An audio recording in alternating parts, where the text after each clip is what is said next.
dans une nouvelle vidéo. Déjà, je commence par m'excuser pour la qualité de la vidéo car on a des petits soucis, c'est-à-dire qu'il fait un temps vraiment pourri, donc j'ai une luminosité vraiment pas terrible dans le bureau. Et en plus, mon téléphone ne veut pas enlever la mise au point automatique, donc du coup, de temps en temps, je suis floue, puis je ne suis plus floue, puis je suis floue, puis je ne suis plus floue. Donc je vais essayer de corriger ces soucis pour les prochaines vidéos, mais pour celle-ci, du coup, on va devoir faire avec. Donc je m'excuse par avance, mais de toute façon, je ne pouvais pas ne pas vous montrer mes réceptions du mois de novembre.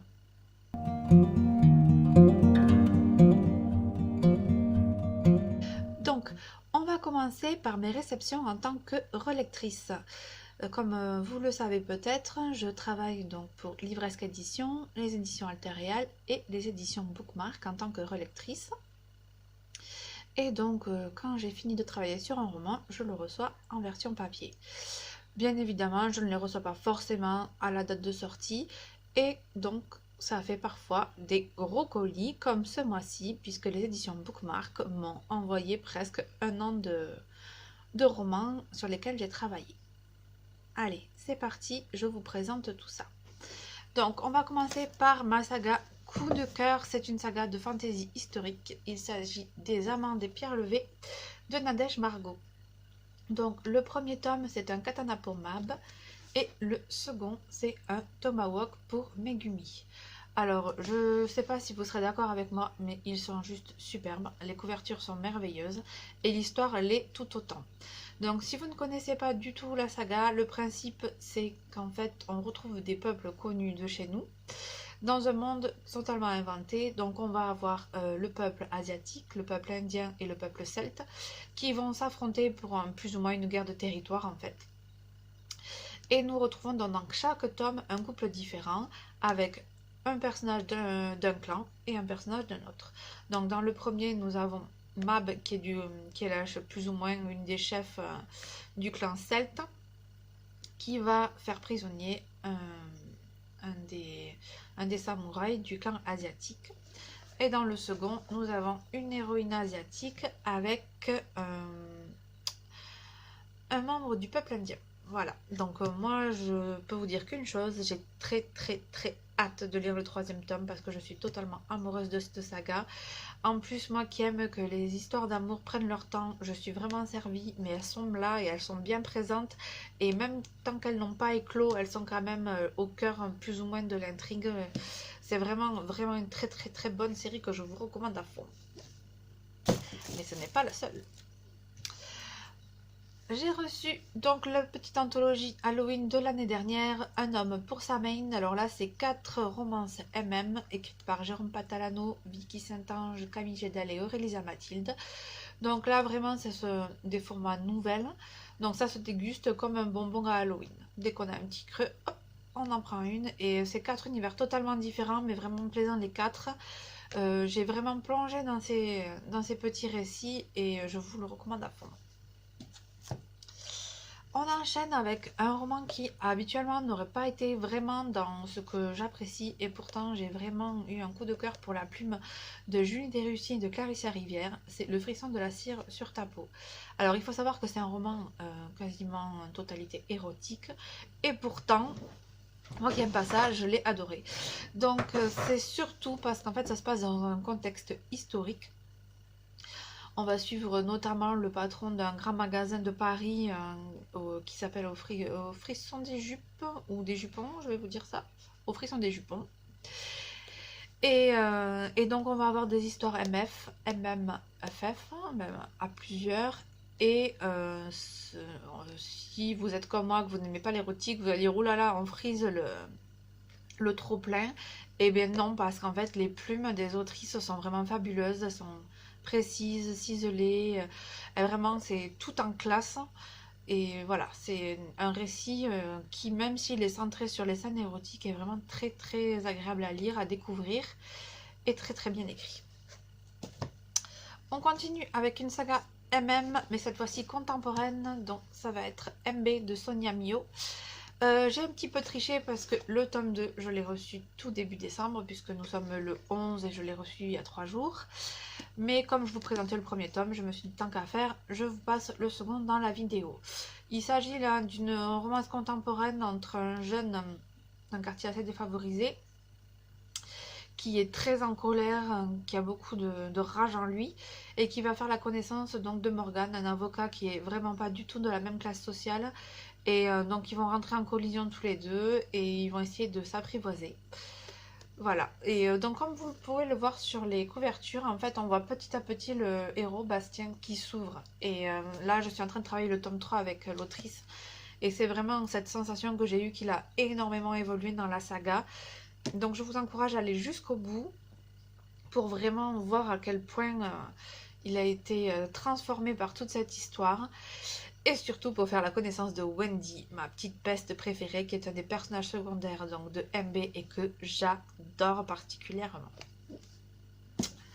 On continue avec toujours une saga MM contemporaine. Et alors celle-là, elle a un petit goût en plus particulier pour moi, puisque c'est moi qui ai réalisé les couvertures pour Séverine Balavoine. Donc nous avons le tome 1, Colin et Hunter. Nous avons, du coup le tome 3, non. Le tome 2, ici, hein, Sacha et Calvin. Et nous avons le tome 3, Scott et Noam. Donc, quelques secondes, c'est vraiment une saga qu'on va pouvoir qualifier de doudou. C'est une romance vraiment pleine de bons sentiments, de bons messages, très positive. L'idéal pour une petite soirée sous la couette quand on a besoin de réconfort. On continue avec encore une saga MM, mais cette fois on retourne en fantasy historique. Alors j'avais déjà le premier tome donc des Héritiers, c'est le prêtre d'Anubis, donc là où on partait avec nos héros en Égypte antique, où on suit notamment un prêtre embaumeur qui va vivre tout un tas d'aventures, qui va être sollicité par des dieux notamment. Et donc j'ai reçu le second tome, L'élu d'Hermès, et donc c'est la suite de ses aventures où en fait il embarque et il part pour la Grèce. Et alors là, si j'avais aimé le premier tome, j'ai adoré le second. Il est vraiment plein de peps, d'humour, j'ai ri, j'ai passé un très bon moment dans ce tome et j'ai hâte de découvrir la suite. Encore une saga de fantasy historique MM. Ça va être le 2, donc ça va être peut-être celui-là, le premier. Non, celui-là. C'est La balade du roi et son chevalier de Camille Wright. Donc pareil, pour celui-là, j'avais déjà le tome 1 et je viens de recevoir le tome 2 et le tome 3. Je sais qu'il y a beaucoup de personnes qui ont du mal à lire la troisième personne, surtout quand c'est très bien, on va dire très bien écrit, dans le genre ciselé, les mots choisis surtout pour l'historique, mais vraiment foncez dans ce roman même si c'est pas votre cam à la base, parce qu'il y a beaucoup d'humour, les personnages sont vraiment géniaux, ils vont vous entraîner dans toute leur saga et vous n'allez pas pouvoir décrocher jusqu'à la fin, et même à la fin vous allez regretter que ce soit fini parce que vraiment on en veut encore plus. Vraiment, moi j'étais triste d'arrêter cette série et j'ai hâte de découvrir du coup la nouvelle que Camille Wright va nous proposer d'ici quelques temps. Et le petit dernier donc de ma réception spéciale bookmark, ça va être 24 jours jusqu'à toi de Eva Petit. Alors celui-là, vous avez dû normalement le voir passer pas mal sur nos réseaux sociaux des Clonettes, puisqu'on l'a partagé sur Instagram, on l'a partagé sur Facebook et sur le blog. C'était notre roman à l'honneur de la première semaine de décembre, puisque c'était le thème des calendriers de l'Avent. Ici, on suit une jeune héroïne qui est en rémission de cancer. Et bien que physiquement, elle aille mieux, mentalement, elle va pas mieux du tout. Elle est vraiment bloquée dans ça. Et elle vit recluse chez elle. Et donc, du coup, on va commencer une relation épistolaire avec un client. Et donc, du coup, qui va lui donner envie de se dépasser. Et justement, pour se dépasser et pour lui prouver qu'elle veut avancer, elle va mettre un calendrier de l'Avent en place pour le séduire et aussi pour apprendre à se reconnecter avec elle-même. Donc voilà, pareil, c'est comme certains romans là que je vais comme le prochain que je vais vous présenter de Valentine. C'est des romans de Noël mais qui ont vraiment des messages assez forts, assez puissants, et c'est ce que j'aime bien, que malgré toute cette fête de Noël, on aborde quand même des sujets très importants. Donc voilà, c'était le dernier de ma réception en tant que relectrice. Vous avez vu qu'il y a pas mal de choix, beaucoup de MM et vraiment que des super romans que je vous conseille à fond. Maintenant, on va passer à mes achats personnels.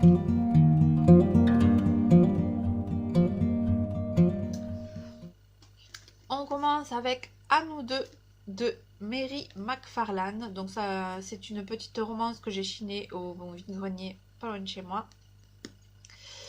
Ça raconte l'histoire d'une héroïne qui veut demander son compagnon en mariage et elle découvre à ce moment-là qu'il la trompe, qu'en plus il la tient pour responsable, mais que malgré tout il veut la reconquérir. Donc lassée un peu de tout ce chamboulement, elle part vivre à Londres où les prétendants ne manqueront pas. Donc comme on dit, un perdu, 10 de retrouver. J'ai hâte de savoir les choix qu'elle va faire suite à tout ça. Ensuite, ça faisait un moment qu'il me faisait de l'œil et ça y est, j'ai craqué. Je me suis commandé My Sexy Geek de la saga Lovers, le tome 1 de Anna Garcia, qui est édité aux éditions Alter Real. Alors ici, on va être sur un schéma de Enemy to Lovers.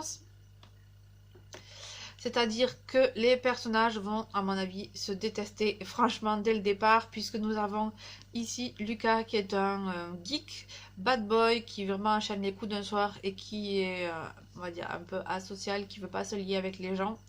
Et au contraire, l'héroïne, elle, est vraiment la vie incarnée, la joie de vivre, etc. Sauf que le seul à la faire sortir de ses gonds, eh bien, c'est Lucas. Donc je pense que je vais m'éclater à lire ce roman. Il doit y avoir beaucoup de rebondissements, beaucoup d'humour. Et comme le tome 2 est sorti ou va sortir là, incessamment sous peu, il faut vraiment vite que je le finisse pour pouvoir enchaîner avec la suite. J'ai également chiné Respire de K.A. Tucker. Donc là, on va être sur une histoire un peu compliquée au départ, avec à mon avis une reconstruction à venir, puisque l'héroïne a perdu ses parents, sa meilleure amie et son petit copain dans un accident de voiture. Et elle va recommencer à zéro avec sa petite sœur dans un nouvel appart. Et notamment, elle va rencontrer ses nouveaux voisins. Et je pense qu'il y a un mystérieux garçon qui habite juste à côté. Donc, j'imagine qu'il va l'aider à reprendre goût à la vie. Voilà, une petite romance que j'ai chinée. C'est un tome 1, donc à voir comment se termine ce premier tome. Je vous en parlerai sur le blog dès que je l'aurai lu.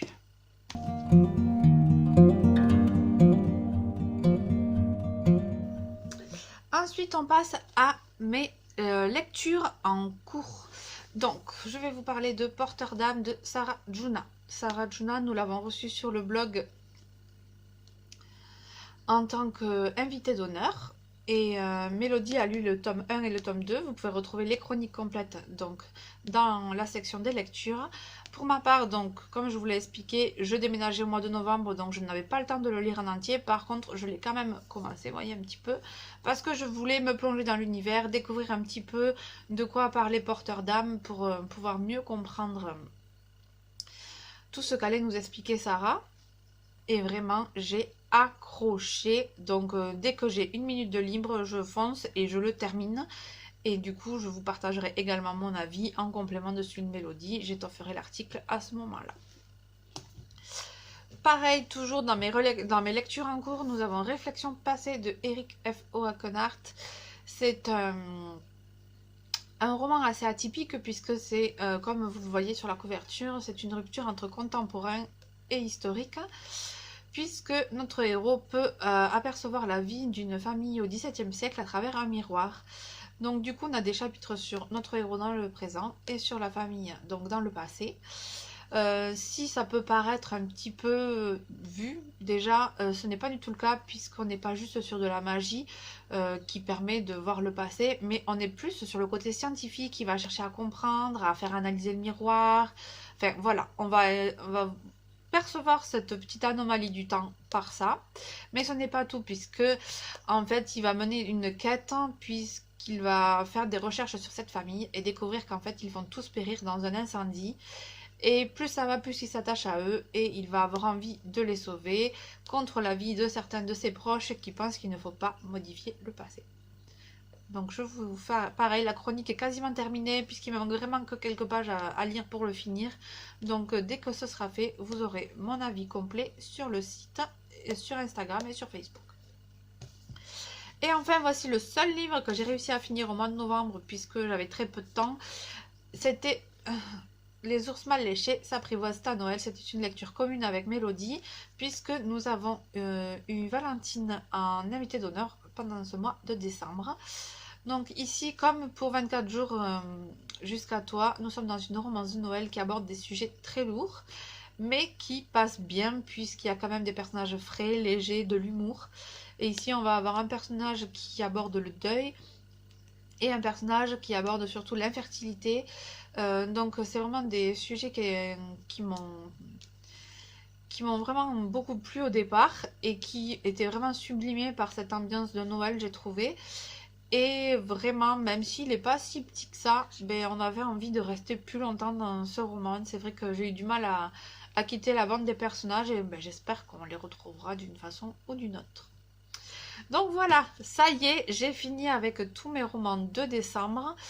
Je vous retrouverai du coup en janvier en espérant que j'ai réussi à régler mon problème de caméra d'ici là pour la pile donc de décembre, et j'espère qu'elle sera énorme car j'ai demandé plein de livres au Père Noël et il a intérêt à être sage avec moi et me les mettre sous le sapin.